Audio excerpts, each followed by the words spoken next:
Salut mec, c'est Théo. Dans cette vidéo, on va s'adresser à l'alimentation précisément pour les skinny fat. Let's go. L'alimentation, on en trouve de tous les types. On va parler de régime cétogène, on va parler de régime paléo, on va parler de régime végétarien. Mais les régimes, honnêtement, moi ce que je trouve, c'est que c'est de la merde. Et je vais t'expliquer pourquoi dans cette vidéo en te faisant une petite comparaison. Je vais pas te les analyser un par un. Je vais t'expliquer pourquoi tu ne devrais pas bannir certaines catégories d'aliments dans ton alimentation. Comme le feraient les végétariens avec la viande, comme le feraient les paléos avec les aliments que tu ne trouves pas dans la nature, et comme le feraient les personnes pratiquant la cétogène avec les glucides. C'est parti. Ton corps, il a besoin d'un tout un tas de nutriments. Il a besoin de macronutriments qui vont t'apporter de l'énergie, que ce soit des protéines, des lipides ou des glucides. On pourrait aussi parler d'éthanol, mais ce macronutriment n'est pas essentiel pour le corps. Lipides, ce sont les graisses. C'est ce que tu vas trouver dans les avocats, dans les huiles, dans les poissons, dans les oléagineux, etc., etc. en majorité. Les protéines, c'est ce que tu vas trouver généralement dans la viande, dans les œufs, dans le poisson. Tu vas également en trouver dans certains végétaux. Bref, les protéines, c'est vraiment le nutriment essentiel quand tu fais de la musculation ou même du sport en général. Et enfin, on a le glucide, autrement dit un petit peu le sucre, ce que tu vas trouver dans les féculents, dans les sodas, dans les fruits, etc., etc. Ensuite, on a aussi les micronutriments qu'on va diviser en trois catégories. On a les deux premières catégories qui sont les minéraux et les oligo-éléments. Si tu veux, des oligo-éléments, c'est des petits minéraux.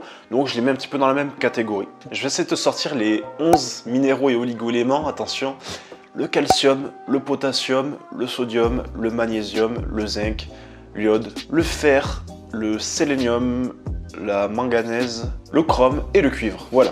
Et ensuite, on a les vitamines. Donc, il y a B1, B2, B3, B5, B7, B8, B9, B12, C et les vitamines A, E, D, K. On va pas rentrer dans comment apporter chaque micronutriment et chaque macronutriment à ton corps. Ce qu'il faut que tu comprennes, c'est que à partir du moment où tu apportes tous ces micronutriments et tous ces macronutriments dont ton corps a besoin dans ta journée, là, tu as une bonne recette. C'est ça l'analogie que je vais te faire. Les besoins de ton corps, il faut que tu les vois comme une recette. Ton corps, il a besoin d'une certaine quantité de protéines, d'une certaine quantité de glucides, de lipides, d'une certaine quantité de minéraux, d'une certaine quantité d'oligo-éléments et d'une certaine quantité de vitamines. Quand tu fais une recette, on te dit de mettre 100 g de farine. Quand on te dit 100 g de farine, tu ne vas pas en mettre juste 20 g ou 300 g. Non, tu vas en apporter 100 g. Pour l'alimentation, c'est pareil. Ton corps, il a besoin de glucides, de lipides et de protéines. Et si je prends par exemple l'exemple du régime cétogène. Le régime cétogène, on te dit, mange pas de glucides parce que c'est pas nécessaire. En plus, en mangeant du gras, tu vas apprendre à ton corps à brûler du gras, donc à utiliser le gras de ton corps pour en faire de l'énergie. Mais c'est totalement une connerie. Ils appellent ça la cétose. C'est une connerie.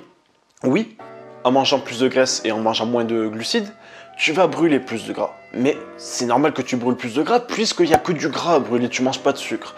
Mais attention, c'est pas pour autant parce que ton corps brûle du gras qu'il en perd. Faut faire la différence. On pourrait aussi parler du régime végétarien, du régime paléo, mais bref, si tu veux que je t'en fasse une vidéo sur chacun de ces régimes, dis-le moi en commentaire. Et c'est pour ça que souvent on te conseille des aliments entiers. Des aliments, parce qu'en fait c'est facile d'avoir les macronutriments, c'est facile de manger suffisamment de protéines, de lipides et de glucides. Mais derrière les micronutriments, c'est là où c'est plus compliqué. Parce que si tu arrives à ton total calorique avec tes macronutriments, mais qu'il te manque des micronutriments, tu vas pas pouvoir aller manger d'autres aliments pour aller compléter tes micronutriments. Parce que forcément, ton total calorique va augmenter. Parce que quand tu manges des aliments qui contiennent des micronutriments, ces aliments contiennent aussi des macronutriments qui, eux, apportent de l'énergie au corps, donc des calories, donc un surplus d'énergie dont tu n'as pas forcément envie dans ta diète. Donc c'est là toute la complexité de l'alimentation. Donc la recette, elle est simple, mais ta recette à toi, elle est unique. Chacun a sa recette qui lui est unique, qui lui est associée. Moi, j'aurai pas la même recette de micro et de macronutriments que toi. Celle de ton voisin, elle sera sûrement différente. Celle de ta mère, elle sera sûrement différente. Celle de ton chien, bon, non, c'est pas un bon exemple là. Celle de ton camarade, elle sera différente.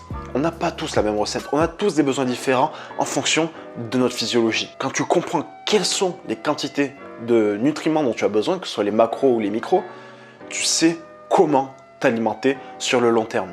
Et c'est pour ça que moi, on m'a souvent demandé, quand je faisais des vlogs à l'époque, pourquoi tu manges tous les jours la même chose? Théo, à tous les repas, on te voit bouffer du riz, du poulet et des lentilles. Mais les gars, c'est tout simplement parce que c'est plus facile à calculer. Si tous les jours, tu as besoin de te faire une nouvelle journée type, de recalculer tes micros, de recalculer tes macros, mais t'en finis jamais. Enfin, c'est très complexe de calculer ces micros et ces macros. Il suffit pas juste de balancer 2 grammes de protéines par kilo de poids de corps, de balancer 1 gramme de lipides par kilo de poids de corps et de compléter le reste avec les glucides. Non, parce que derrière, il y a tous les micronutriments. Et c'est ça qui est complexe dans l'alimentation. C'est de ça dont tu as besoin si aujourd'hui tu es un skinny fat et que tu veux prendre du gras. Que tu veux prendre du gras, non, c'est con. Que tu veux perdre du gras, pardon. Que tu veux prendre du muscle. Que tu veux récupérer de l'énergie au quotidien. Que tu veux sculpter un corps plus athlétique. Va falloir toucher à cette alimentation, va falloir la modifier. Va falloir manger des aliments complets. Va falloir manger des aliments dont tu as besoin dans ta recette. Ta recette, encore une fois, elle nécessite certains micronutriments, certains macronutriments. Et si tu veux connaître ta propre recette, je t'invite à la découvrir avec moi dans un coaching totalement gratuit de 20 minutes. Je t'invite à réserver ces 20 minutes dans la description. Ensemble, on va établir tes besoins par rapport à tes problèmes. On va établir un process pour que tu arrives à ta solution qu'il te faut pour te sculpter un corps athlétique ou pour perdre du gras ou pour prendre de la masse. Peu importe tes objectifs, à partir du moment où tu es motivé à évoluer et que tu veux vraiment évoluer le plus rapidement possible, ce coaching gratuit est fait pour toi et c'est 20 minutes que tu peux réserver dans la description sous cette vidéo. Tu vas voir, ça s'appelle appel gratuit, tu réserves 20 minutes. Tu vas tomber sur un calendrier que tu vois affiché à l'écran et tu réserves ta place. Tu vas voir, ça va être génial, tu vas apprendre tout un tas de trucs.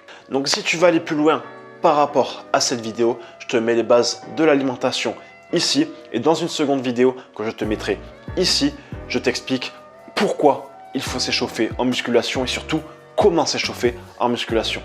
À demain mec, c'était Théo. Ciao ciao.